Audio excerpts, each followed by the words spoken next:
guys! So, it's about JB, so welcome sa apartment ko. Welcome po sa, sa hotel, sa room ko po. Ayan po guys, so magluluto tayo ng baked macaroni po. Ayan, samahan niyo ako. Pasok. Sorry guys kung marumi yung kung hugaw kayo ang kitchen kay nagluto ko o baked mac. So, wala itong ingredients natin guys. Kaya siya. The macaroni itself. Ayan. Next is dili queso. Dili queso pala. And also the Nestle cream. And last is cheese whiz. Ayan. So, minamelt natin yung yung sauce. Charot. Ayan guys.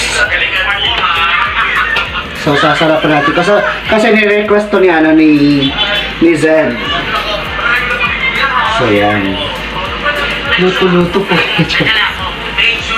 So karon guys, nagmelt naman ang atong sauce sa atong macaroni cheese. So atong next buhaton na to is ato na siyang ibutang atong macaroni. Ayan. So, konti-konti lang muna para atong makuan matimpla o ayo. Yan. Sarap. Masarap po ba guys? Or masarap yung nagluluto? Joke.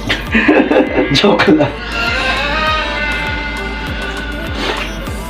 Ayan. So, ato na siyang i-halo guys. Then, ang next na itong buhaton is, ang last na itong kon is ang cheese whiz. So, mawagin na siya ang makahatag og flavor sa itong macaroni na to. Kung wala ang cheese, dili siya lami. Kasama sa akong uyab. Charot. Okay, so guys, so ato na nahalo ang atong macaroni, ang atong sauce. So, atong next is ang cheese whiz. Kung wala ang cheese whiz, hindi mo lami ang atong giluto ng macaroni. So, ato na siya ihalo guys.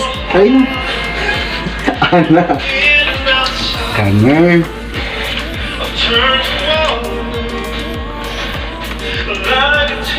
So, gamay-gamay lang nato siya. Okay, para mag-melt ang atong macaroni.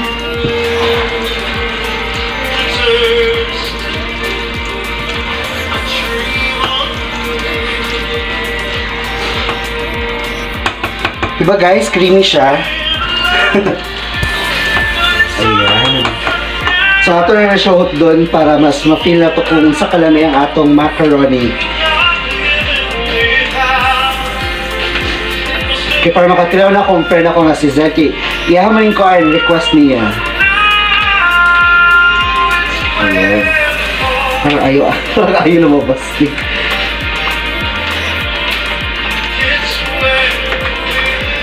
Okay, so siguran tayo lang natin mag-melt lahat yung cheese at saka yung cheese whiz.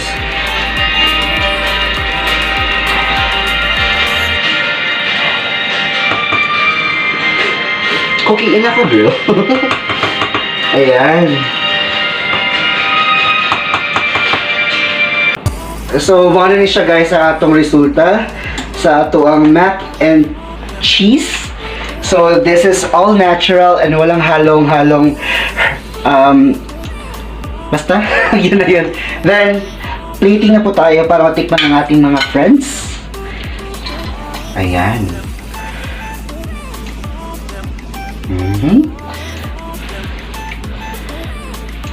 Ganon.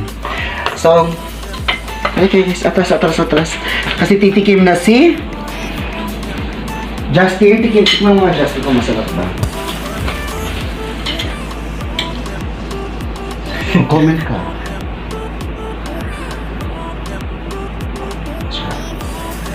Comment.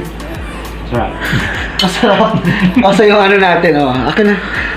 Tikman mo. Lasang-lasa yung Lasang-lasa yung cheese at saka.